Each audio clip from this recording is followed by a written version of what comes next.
The Modern Jeeper Show, the show about Jeeps, Jeeping, and Jeepers.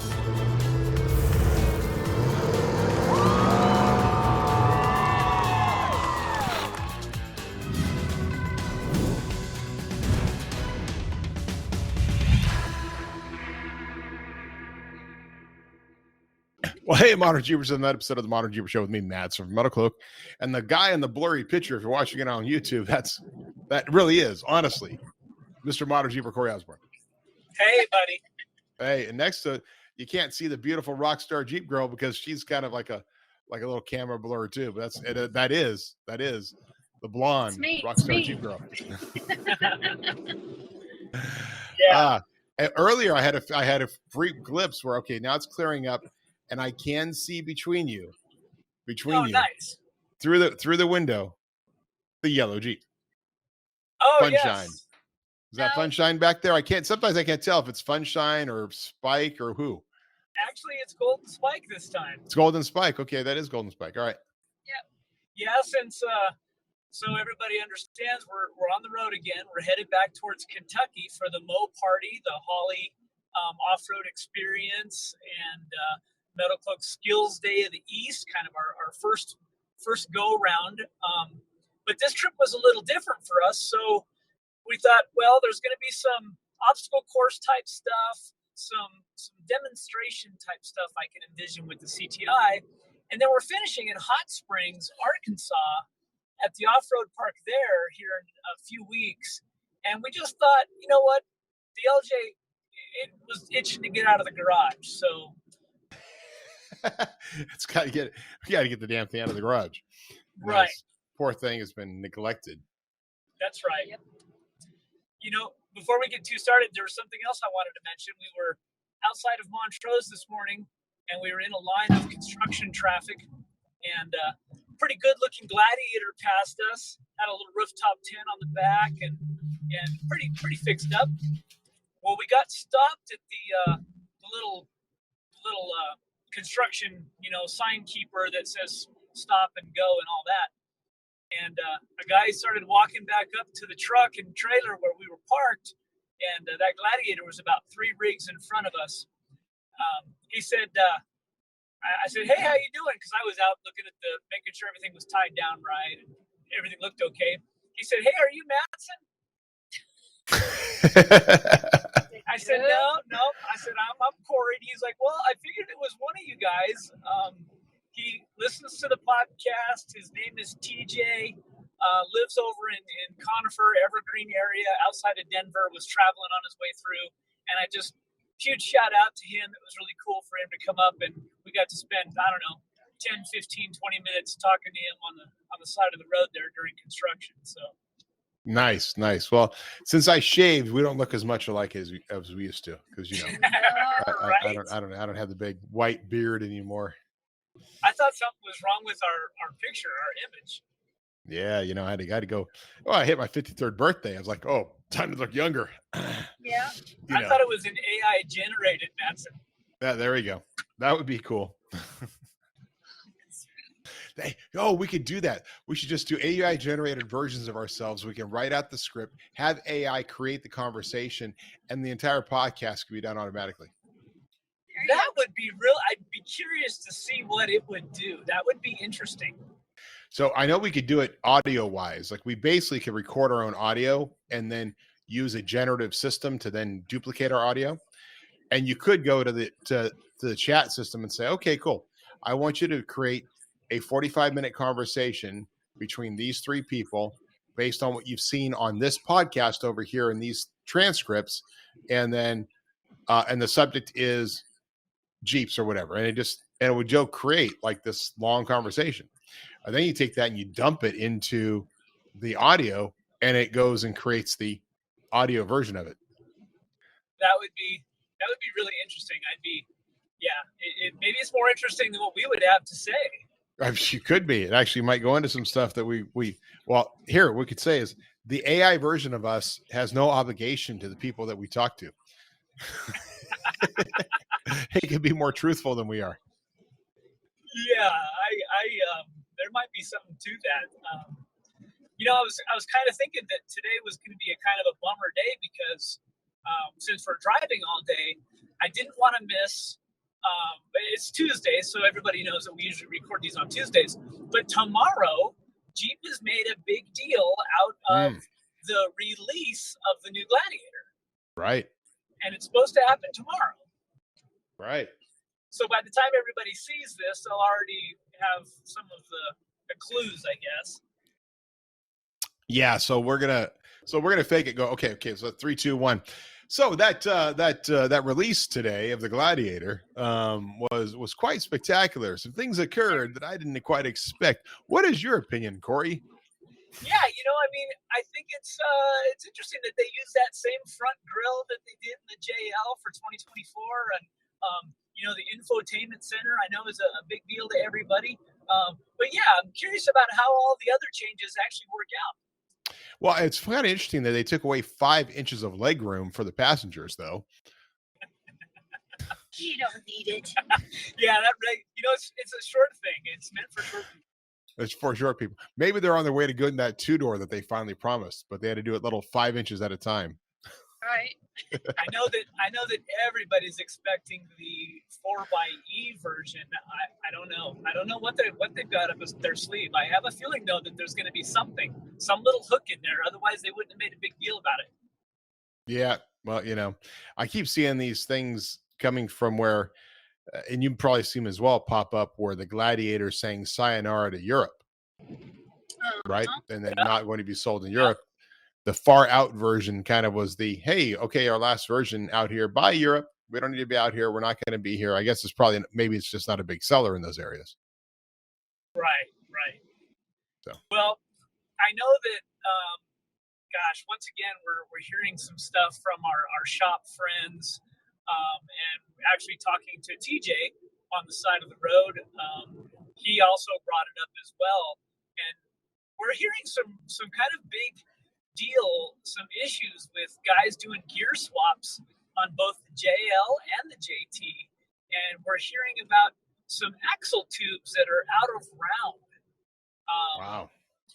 Yeah, and it's come up more than a couple of times now where shops are and in fact, I wish I would have brought it with me, but the folks at Off-Road Addiction, Michael Dobbs' outfit, one of his mechanics brought me one of the bearing races, and it's very obvious. They were doing a gear swap, and I think wasn't that on a Gladiator? Yeah, I believe so. It's on a Gladiator. They ended up reaching out to Jeep, and Jeep said it's not a warranty issue because you guys are changing the gear set. So if you would have never changed the gears, it would have never been a problem. But when they replaced those bearings, you can see on the bearing surface, and maybe the next. Well, we'll have to wait till we get back home, but I'll show you guys that bearing race, and the bearing is not hitting the same surface in a circle. It's not hitting true. Wow. And so when they put in a new bearing, they're basically it's like, well, this bearing is going to ride perfectly. And yeah, I'm kind of curious to see what ends up coming from it.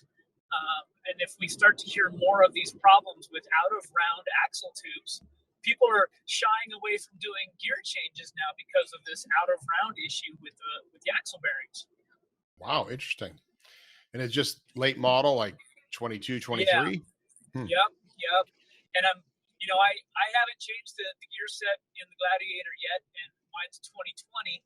So I'm curious to see what that looks like, but we've got to be home for a little bit of time before I can actually get that done. Right. Yeah, well, I just had mine changed because, it's been fine. It drives fine, except you just never see like 7th and 8th gear. Right. And so now that I'm commuting 25 minutes, including about 20 minutes on the freeway to get the kids to school every day, I was like, oh, I'm happen to be burning a lot more fuel. So I was like, I should probably change the gear set, if for no other reason than better fuel economy. Yep. Right. And so what do you think? It's improved it by a couple gallons. I mean, there's still the problem of my lead foot. So how about drivability though? What gears did you end up going with? We just put 488s in. Okay. And do you notice like drivability wise, is it a lot different? It's interesting. I did feel like it had a little more get up and go off the line, that when we initially did it.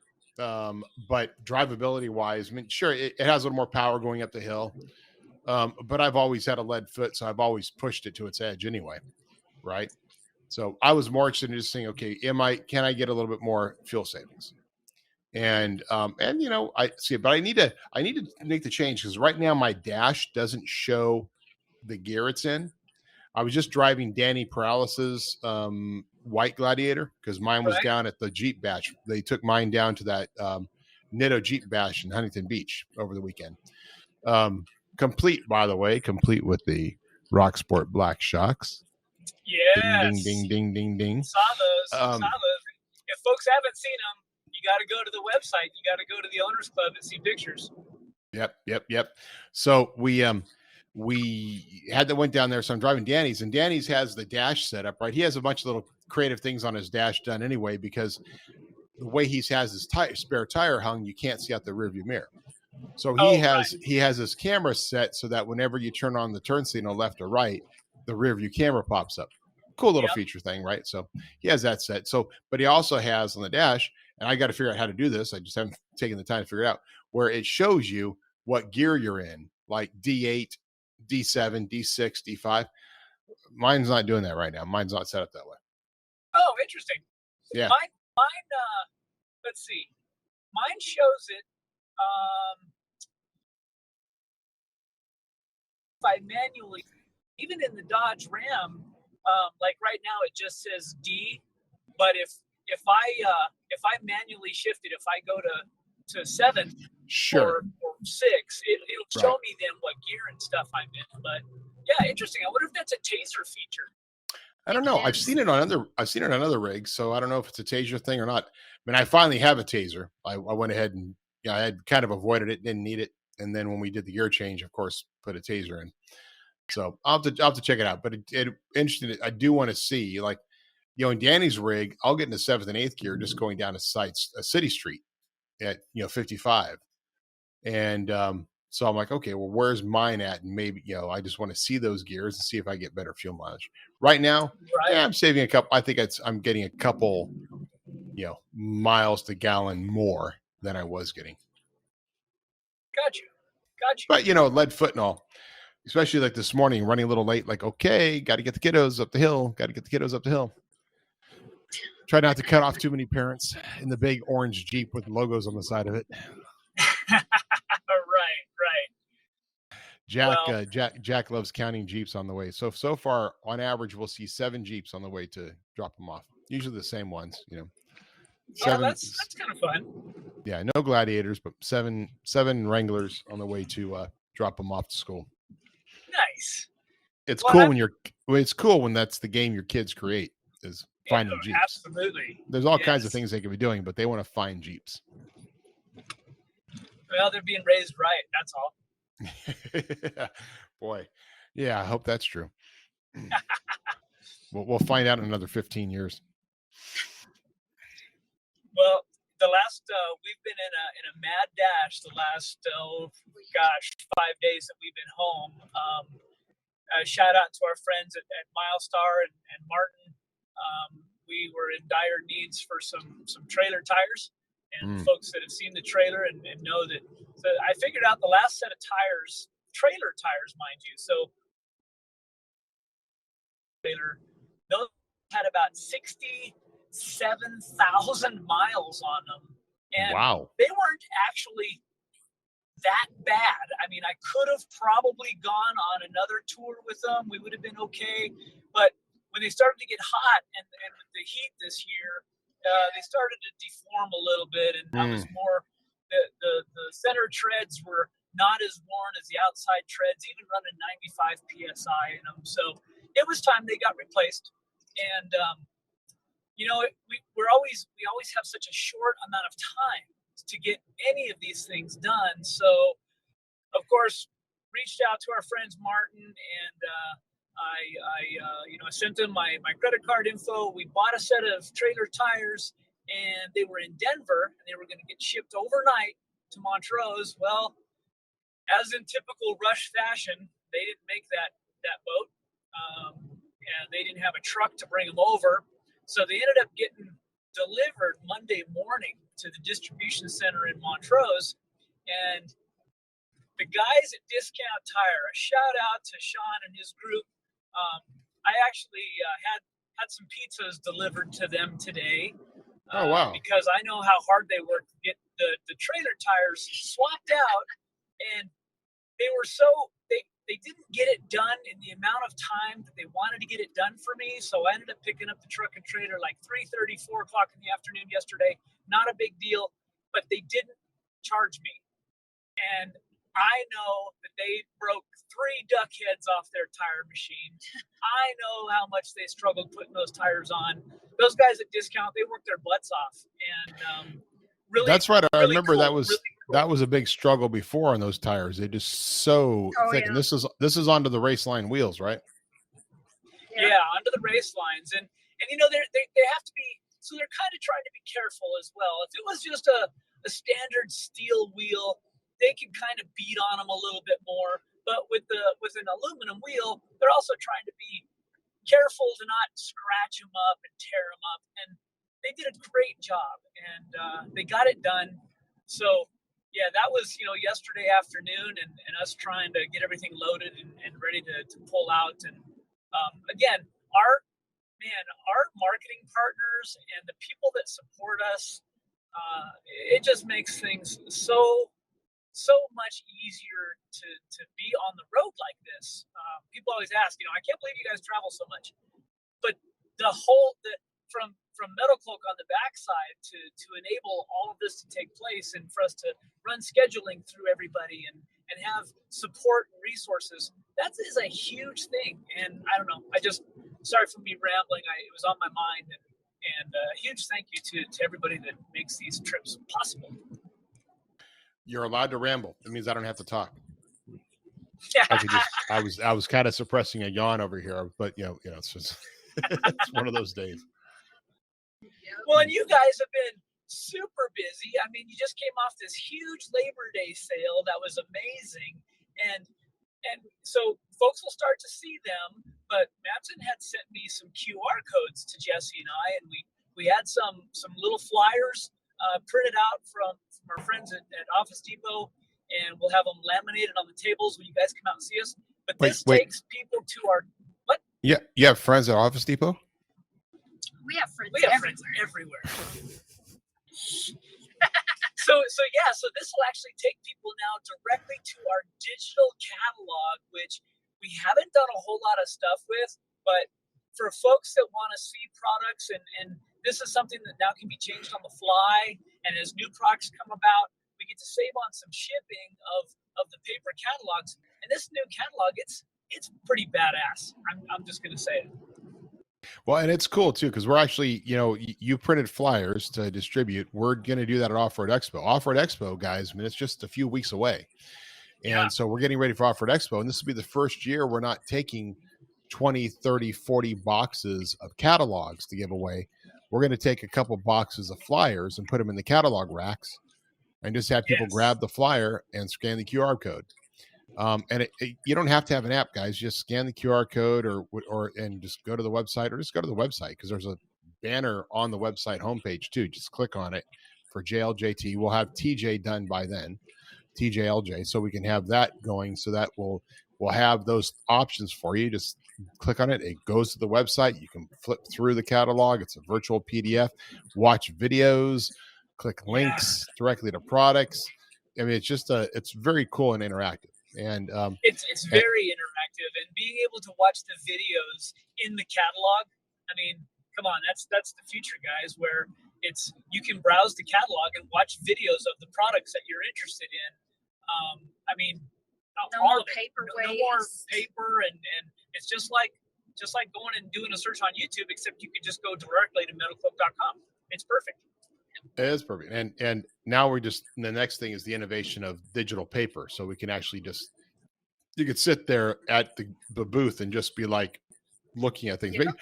Oh, dude, we need to do VR headsets, like VR headsets where they're just standing there looking through a virtual catalog, going and feeling the part and looking at the part, checking it out. That would be really cool. That'd be really cool. Hey, I'll got the IT department on it right now. You know, it'll only cost about $1 million to develop. We'll be fine. That'd be all right. We'll just have some gamers develop it. They'll have it done in a month. It'll cost us, you know, some pizzas.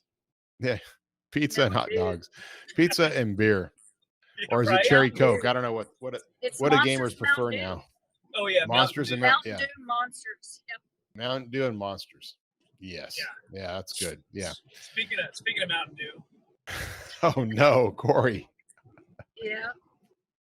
Yeah, that's good for your gut. Yes. You know, you gotta. Maybe that's why I'm talking so much today. Is I've had half a bottle of Mountain Dew. Dude, I lived off of that. I could literally tell you there were times where I wasn't feeling good. And it wasn't until I had a drink of Mountain Dew and I could feel it going through my veins that I felt better. I had just had that so much.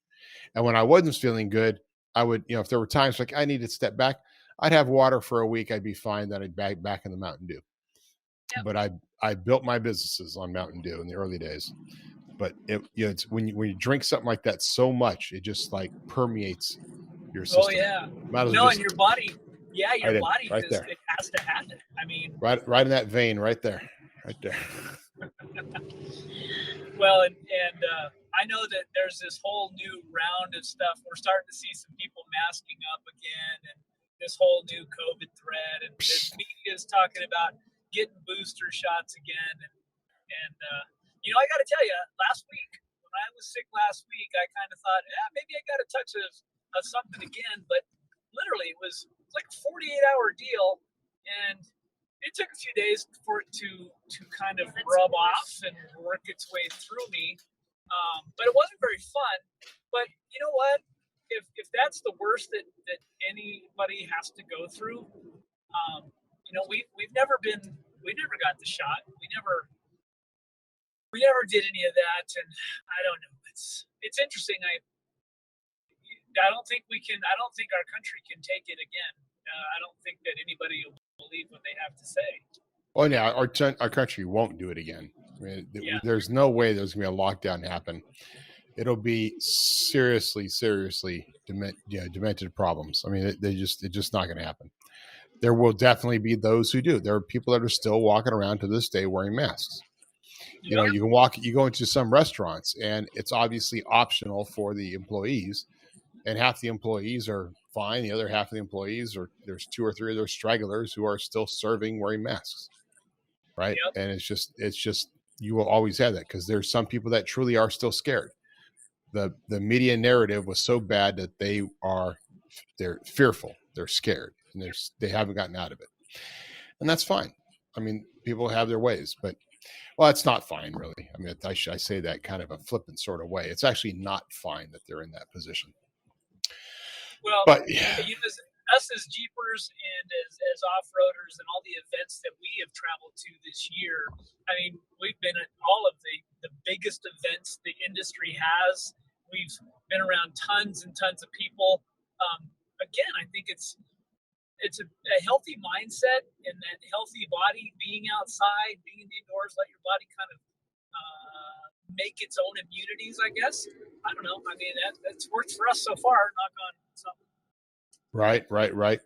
Well, that's what it is. That's how we're supposed to do it, right? Let the kids be outside and eat dirt and share germs and put stupid, weird things in their mouths, right? That's how they build their immunities. That's right. That's exactly right.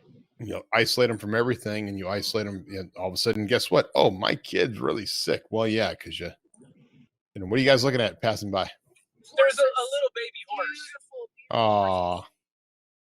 Yeah, we're actually outside of Colorado Springs, on our way to Lyman, which we've got to get into Kansas by tonight. So we still got a couple hundred miles left for today. I'm looking forward to this MoParty, this event that Jeep is being brought into this performance side, this off-road experience. John Goodby from NorCal Rock Racing is out there creating this short course off-road obstacle course track. Of course, Will's going to come out and help us with doing some Skillz Day stuff. Yeah. Hey, and listeners, if you're interested in going out there, there are Skillz Day spots available. You can just register, go to the Metalcloak website, click on there, and just register to go in. And guess what? Registration is free for Skillz Day. There's a fee to go to MoParty and the off-road experience. And we sent out an email. Literally, I think it's Metalcloak 10. Like Metalcloak 10 is the discount code. And just you can get a discount on your ticket. Go out there, and that allows you to have access to everything, including the off-road experience. There's just some registration stuff specifically to off-road experience, what you want to do. But you go out there and you can be a part of the Skillz Day. You can go do the CTI. I mean, there's plenty of happening out there, and take advantage of it. Yes, definitely. I don't know. It's kind of funny since we haven't been able to do a podcast live. I guess it's been a couple of weeks, between traveling and being sick and all of that. A whole bunch of stuff in my head, and I feel like I want to put on my sales hat a little bit, and we get a lot of questions about the CTI trailer and how we're able to go to these events and not charge for folks to be on the CTI trailer, and how is it that Metalcloak can just pay for this to happen. And I guess I've not really done a good enough job vocalizing how that works, but we wouldn't be able to be out here going to Jeep events, running the CTI trailer, if it wasn't for our customers, of course, buying products. And we also wouldn't be able to do what we do if Metalcloak had made products that were inferior or that weren't well made. Because then we just go to events and get beat up all the time, and I don't want to get beat up all the time. So it's kind of a hand-in-hand thing, and I think it's important for folks to understand that this whole experience, this whole CTI trailer tour that we've done now for 10 years, it's all about making sure that we're educating the consumer, the customer, the Jeeper, the new Jeeper, the old Jeeper. I know that at some of these events, it kind of becomes a competition amongst folks, and they just more or less want their picture taken on the trailer, and I totally understand that. But I hope, and there's been some threads on Facebook and whatnot that I've kind of veered away from yet because I want to be thorough in my responses. But there's a whole lot of help that we're willing to provide, and I think we do a pretty good job of conveying some of those suggestions. But a lot of times there's a crowd of people around the trailer, and people they may not hear us very well because they're interested in that picture. We're telling them a lot of things, and they're all excited. They're excited about all of it, and then they go back home and they're like, man, what do I do? How do I get more? And so I guess my point is that please reach out. Please, when we're running the trailer and you want some time to kind of understand what changes you need to make, I'm all about it. And if we have a crowd around the table and you come back after you get off the CTI tour, come talk to us. If we're busy, just hang on a minute. We'll be glad to stop and get all your questions, anything you need help with. Don't hesitate to go, hey, I'm back. I need some help. Shout out at us, because we're usually running around like crazy. Well, and we never want people to be disappointed. And I understand that at Pigeon Forge there was someone that he was disappointed in his score, and I guess, and we had a short conversation while he was there, but then when it gets out to social media, and guys, I appreciate all the responses on social media. Everybody's trying to be helpful, but the reality of it is there's only a couple of right answers, and sometimes those threads go off into the left field, and they end up talking about stuff that's not relevant at all. This particular case was a gentleman running our suspension, but he had front and rear Curry anti-rocks. And I've put up a lengthy thread in the past about what the real goal of a sway bar is. Guys, these anti-rocks, that's still a sway bar. At the end of the day, it's still a sway bar. I get it. You're going to get all this more flex. And there's something to be said for that. You're going to get more flex than a stock sway bar, but when you have one on the front, one on the rear, you're still connected to two sway bars, one on the front, one on the rear. They happen to twist up more than a stock sway bar, but they're not going to give you the amount of flex when you're completely disconnected. And I think sometimes people get confused because if you spend $400 on a part, it should be Better. giving you some amazing magic, and sometimes that's not the case. So, yeah. Yeah, it's interesting you say that because they have, and I will say to Curry, they have improved because it was when we first started doing the CTI tour, it was pretty much guaranteed. You had a sway bar on there, especially on the JK. You had an anti-rock on the front and the rear. You were down 100 points, 150 points easily. Yep. Customers would go disconnect it, unbolt it, go back on there and gain more inches. Yep. They got better because now they have different types of metallurgy and different types of tensions and different types. And in fact, I just saw them release their Bronco anti-rock, which is interesting because I'm not sure how that really works and what Broncos it works on, but it is a Bronco anti-rock. And I'm presuming it's for the front. It looks like it might have like it might be an anti-rock with a quick disconnect on it. It was kind of interesting. Interesting. But then it's for like, well, what are you replacing if you have the Bronco that has the disconnect system?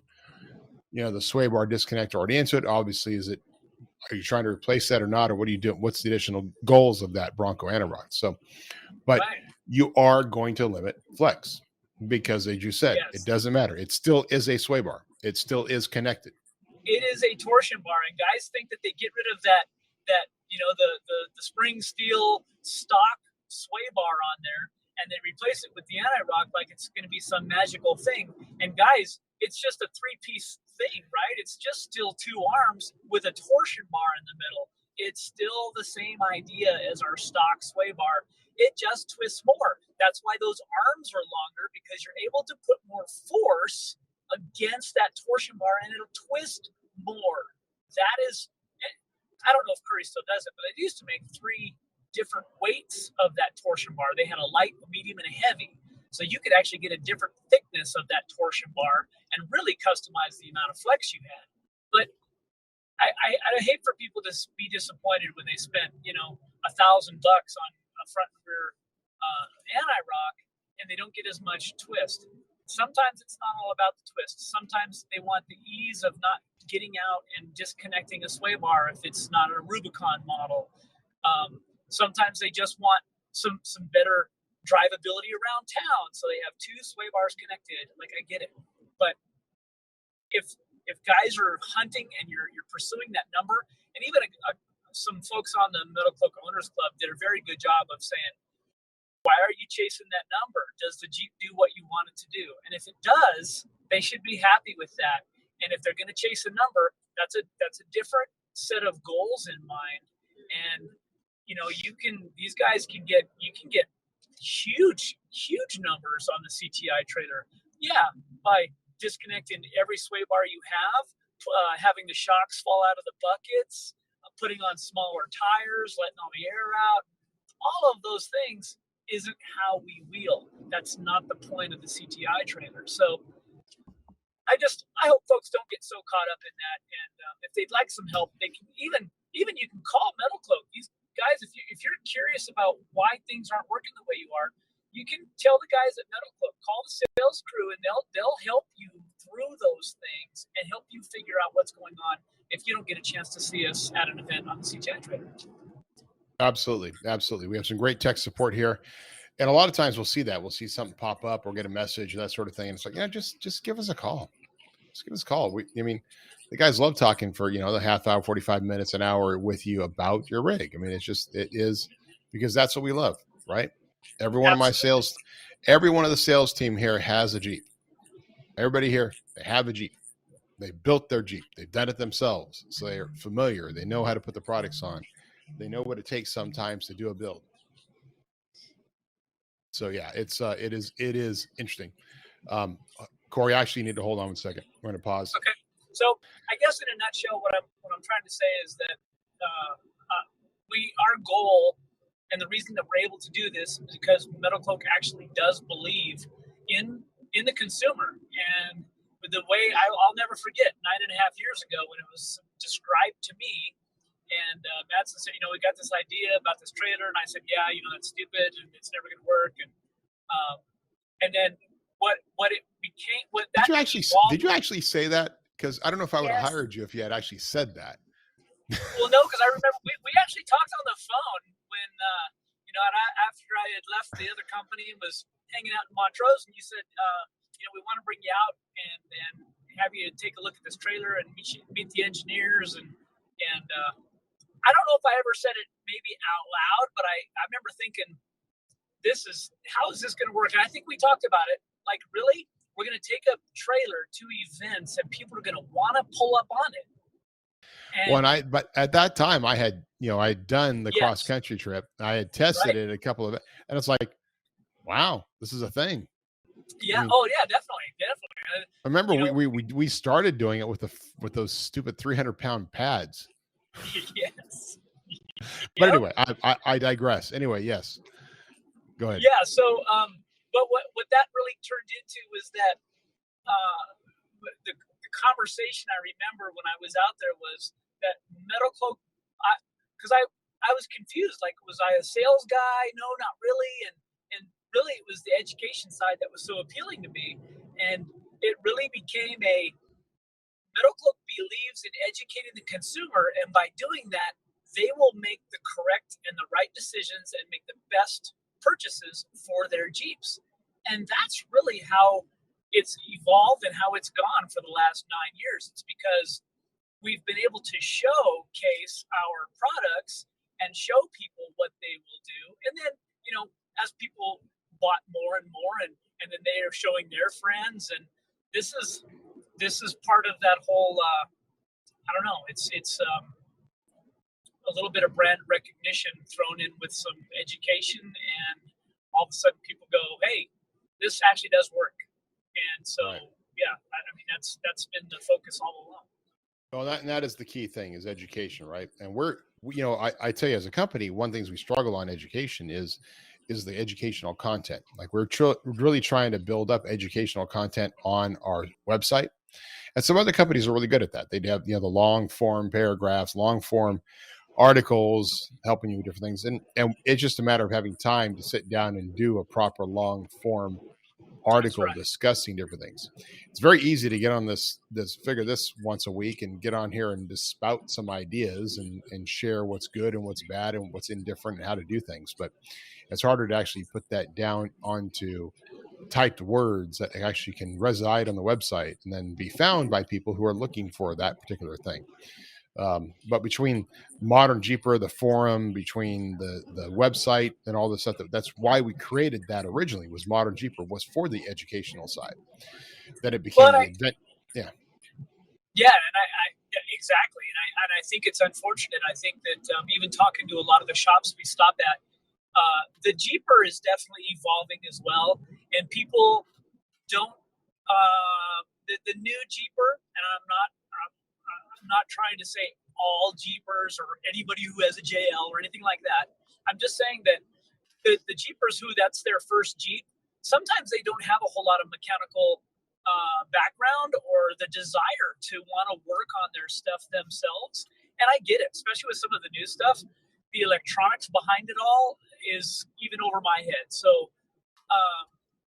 and back in the day when we used to work on our TJs and YJs and CJs, we couldn't hurt those things. Like, you could wreck something, and we were so used to having to modify a part when you ordered it to make it work because nothing fit back then. The manufacturing processes weren't what they are today. But the new Jeeper, being able to throw out some of that content, and even if you give them a YouTube video and walk some through step by step, they just don't have that desire. They don't want to know how to do it. They're busy people. They have careers and families and other things that they're focused on rather than laying underneath their Jeep in their garage all the time. So, but I think that most of us, we all want a general understanding of how things work.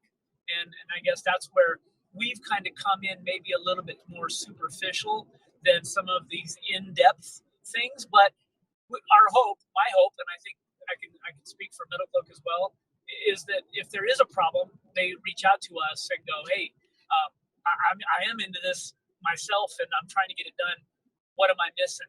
And that's kind of the good thing too about social media is I know the guys in the shop and everybody's very proactive in answering questions that come up through the owners club and on Metalcloak's website and whatnot.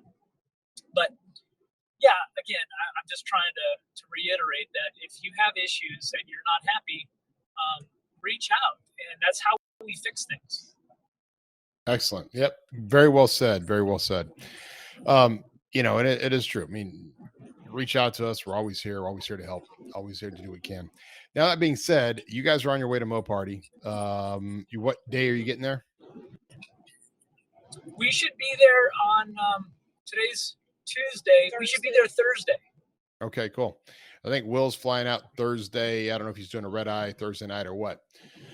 You guys will be out there Friday, figure things out Friday, get things going. And then Saturday is the big CTI day and the Skillz day. Registration's available. Go to our website, metalcloak.com. And while you can just register on site, you'll be able to just show up there and do stuff.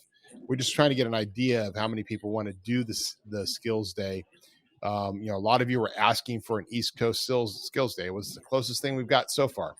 So get out there and support the event so we can do more of it. Because if you like this, we're going to do more. We'll build it up. We'll have it even bigger next year. There's only going to be a lot of Mopar testosterone running around. So yeah, guys, this event is crazy. There's like drag races and there's like truck pulls and huge stuff. Like it is a horsepower party. It is a performance gathering, if you will. So they've thrown in the off-road experiences to be a part of that and try to mix some of these two crowds, and I think it's going to be a lot of fun. And just to note, if you go to the website, you go to the off-road experience, all you see is a bunch of trucks jumping and stuff. That is like last year's images. Like it hasn't really been updated to what's happening out here. There really are going to have things focused on Jeepers who want to learn about crawling and rock crawling and doing stuff and going some trail rides.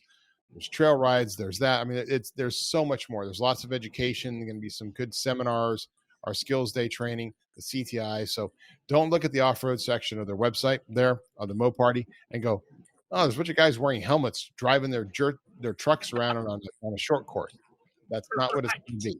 So they just hadn't gotten around to updated that part of the site. But trust us when we say Metalcloak's put a lot of effort into try to build this together to help create one heck of an off-road experience. So hope you're all out there and you can be a part of that. Yes, very well said. Cool. Well, like I said, guys, this is going to be a short episode. So I know Corey and Jessy have a lot of driving ahead of them. And before we lose signal and before any other more phone calls pop in on me, we're going to time to head out. So anything else you want to care to say, Rax, before we end this episode, my friend?